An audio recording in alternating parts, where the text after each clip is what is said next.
Hello दोस्तों, मैं आपके लिए लेकर आया हूँ प्रकाश के परिवर्तन का ये 5वां वीडियो 10th के विद्यार्थियों के लिए, जिसमें आपको ये बताया जाएगा कि गोलीय दर्पण से जुड़े हुए कुछ पद हैं जो आगे चल के काफ़ी यूज़फुल हैं। जैसे कि प्रतिबिंब के निर्धारण में अगर इन टर्मों को आप नहीं जानते हैं, इन टर्म्स को अगर आप नहीं जानते हैं तो आगे चल के आपको प्रतिबिंब के निर्धारण में और दर्पण सूत्र के सत्यापन में काफ़ी दिक्कत हो सकती है। इसलिए मैं चाहूँगा कि आप लोग इत्मीनान से इस वीडियो को देखें और समझें कि गोलीय दर्पण से संबंधित विभिन्न पद क्या है।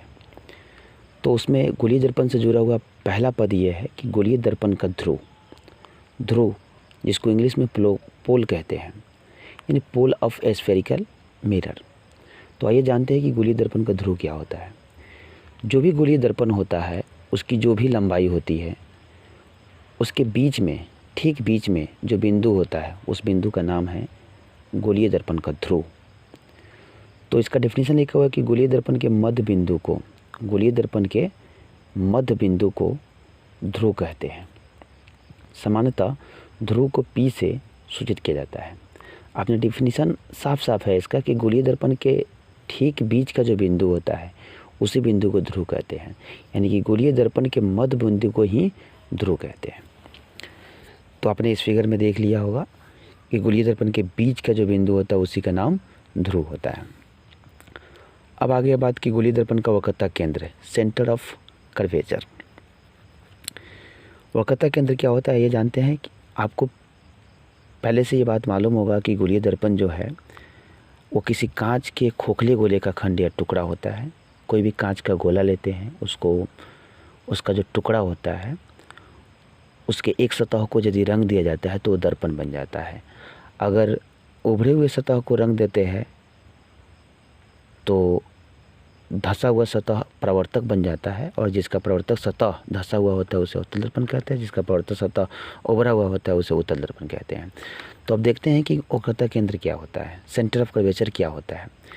आइए डेफिनेशन पे बात करते हैं कि गोलीय दर्पण जिस गोले का खंड या टुकड़ा हो, गोलीय दर्पण जिस गोले का खंड या टुकड़ा हो उस गोले के केंद्र को दर्पण का वक्रता केंद्र कहते हैं। सामान्यतः वक्रता केंद्र को C से सूचित करते हैं। अब इसमें आप समझ सकते हैं कि गोलीय दर्पण एक गोला का, यानी कांच के खोखले गोले का टुकड़ा है। उस गोला का जो केंद्र है, उस गोला का जो केंद्र होता है वही केंद्र दर्पण का भी केंद्र कहलाता है। जैसे आप देख रहे हैं कि यहाँ अवतल दर्पण है, यह अवतल दर्पण अगर Mn है तो ये किसी खास खोखले गोले का खंड है, मतलब उससे काटा गया है, और उस खोखले गोले का जो केंद्र है, क्योंकि गोला का तो केंद्र होगा, वही केंद्र इस अवतल दर्पण का भी केंद्र कहलाएगा।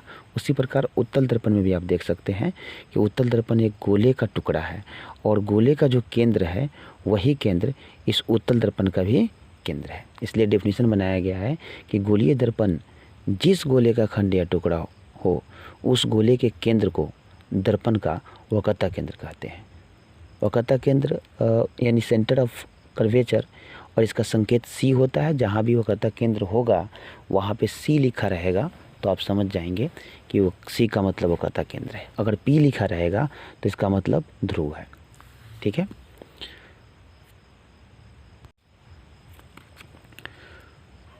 तो अब नेक्स्ट टॉपिक है गोलीय दर्पण की वक्रता त्रिज्या, यानी रेडियस ऑफ कर्वेचर।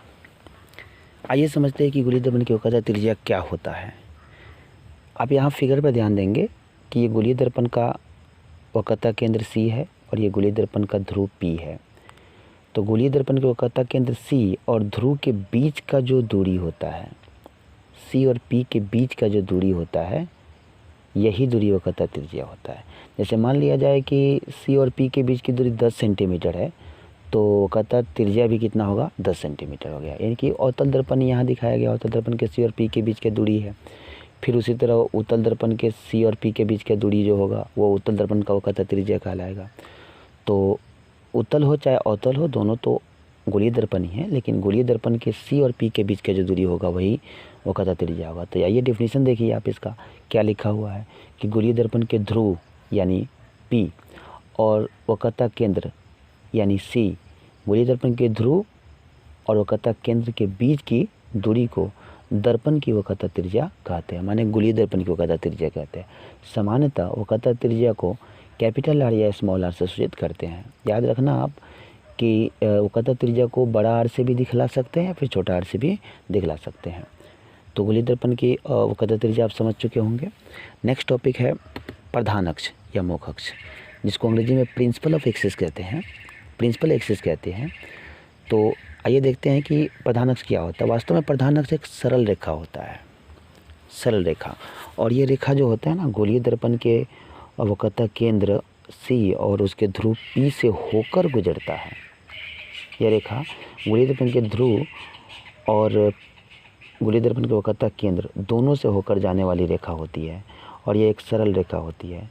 वास्तव में ये काल्पनिक होती है, ऐसा कोई रेखा दर्पण के आसपास नहीं होता है, किंतु ये काल्पनिक रूप से ये रेखा है जो कल्पना किया गया है।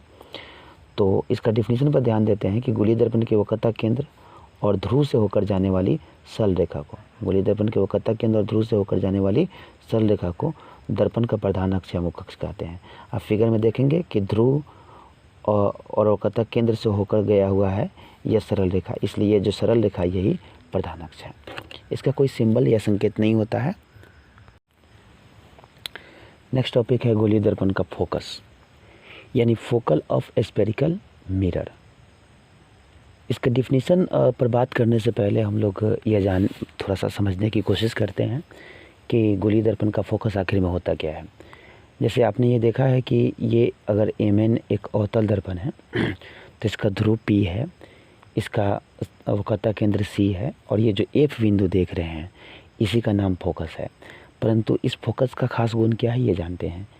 देखिए ये प्रधान अक्ष है, प्रधान अक्ष के समांतर एक किरण आया है और अवतल दर्पण से टकरा कर यानी परावर्तन होने के बाद F से होकर गुजरा है अवतल में। लेकिन उत्तल में जब प्रधान अक्ष के समांतर किरण आया है तो प्रधान अक्ष के समांतर किरण जो आती है वो उत्तल दर्पण से परावर्तन के बाद F से आती हुई प्रतीत होती है। यानी कि अवतल दर्पण में प्रधान अक्ष के समांतर आने वाली प्रकाश की किरणें अवतल दर्पण से परावर्तन के बाद फोकस से होकर जाती है, लेकिन उत्तल दर्पण से परावर्तन के बाद फोकस से आती हुई प्रतीत होती है। इसलिए फोकस का गुण ये हो गया कि अगर दोनों दर्पण में मिला के कहा जाए तो ये दोनों ही गोलीय दर्पण है, तो एक में फोकस से होकर जाती है, दूसरे में फोकस से आती हुई प्रतीत होती है। तो फोकस वह बिंदु है जिससे प्रधान अक्ष के समांतर आने वाली प्रकाश की किरणें दर्पण से परावर्तन के बाद उससे होकर जाती है अथवा उससे आती हुई प्रतीत होती है। वास्तव में नहीं आती बल्कि आती हुई प्रतीत होती है।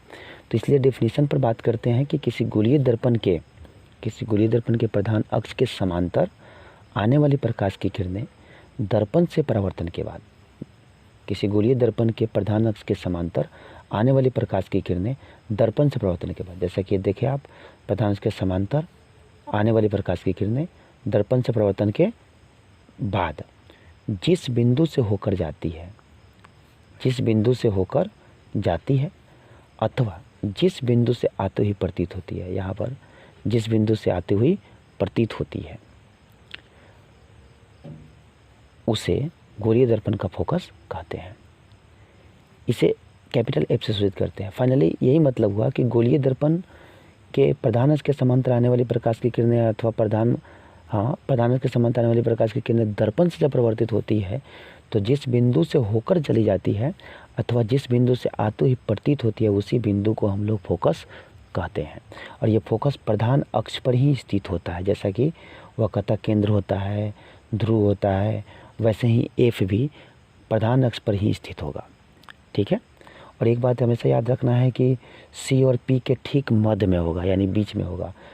C और P की जो बीच की दूरी होगी, अगर मान लो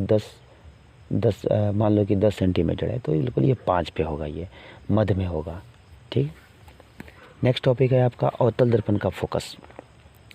तो जानते हैं कि अवतल दर्पण का फोकस क्या होता है कि फोकल ऑफ कनकेव मिरर। ऐसा फिगर में आप देख सकते हैं कि अवतल दर्पण में जब प्रधान अक्ष के समांतर किरण आया है तो फोकस से होकर गया है।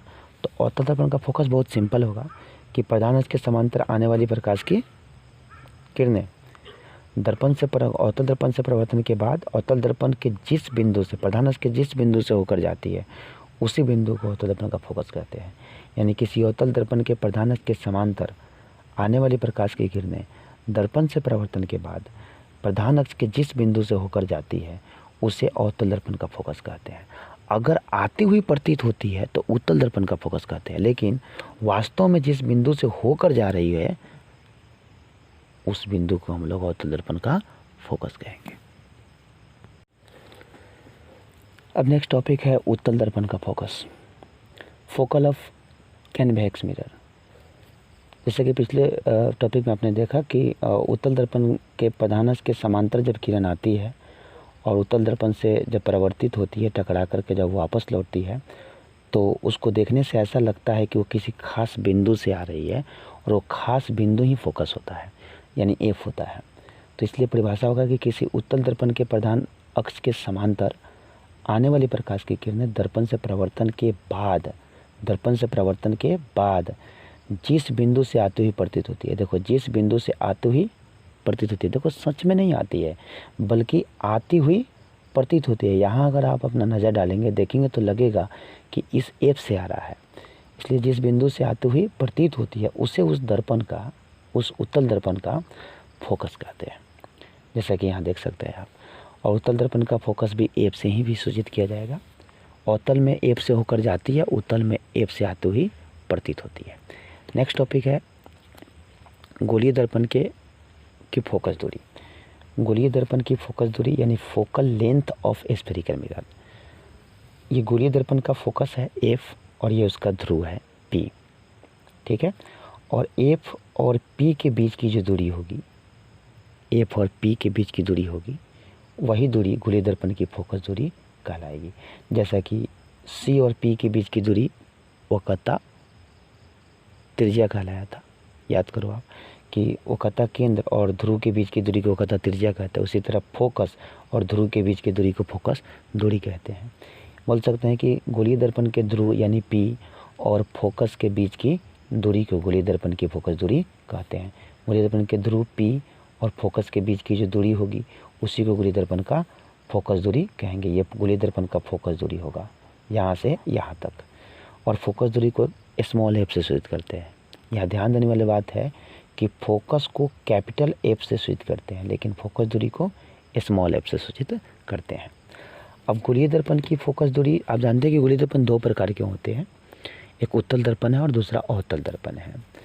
तो अवतल दर्पण की जो फोकस दूरी होती है और वक्रता त्रिज्या दोनों ही ऋणात्मक होती है। यह अवतल दर्पण है, इसकी फोकस दूरी और वक्रता त्रिज्या दोनों ही माइनस में होगा, ठीक है। और इसका फोकस दूरी एक उत्तल दर्पण होगा, उत्तल दर्पण, जैसे ये उत्तल दर्पण है बाय द वे, और यहाँ पे पी है ध्रुव, ये केंद्र है और ये फोकस है। तो ये फोकस दूरी उत्तल दर्पण का जो होगा ये पॉजिटिव होगा यानी प्लस में होगा, और इसका वक्रता त्रिज्या भी प्लस में होगा यानी कि दोनों ही धनात्मक होगा। इसलिए यहाँ लिखे हैं नोट बना करके कि उत्तल दर्पण की फोकस दूरी और वक्रता त्रिज्या धनात्मक होती है, अवतल दर्पण की फोकस दूरी और वक्रता त्रिज्या ऋणात्मक होती है। यानी अगर किसी गोलीय दर्पण की फोकस दूरी +5 सेंटीमीटर है तो बताइए कि वह कौन सा दर्पण है। तो प्लस में अगर फोकस दूरी है तो उत्तल दर्पण है, अगर माइनस में फोकस दूरी है तो वो अवतल दर्पण है, क्योंकि अवतल दर्पण की फोकस दूरी और वक्रता त्रिज्या दोनों ऋणात्मक होती है और उत्तल दर्पण की फोकस दूरी और वक्रता त्रिज्या दोनों ही धनात्मक होती है।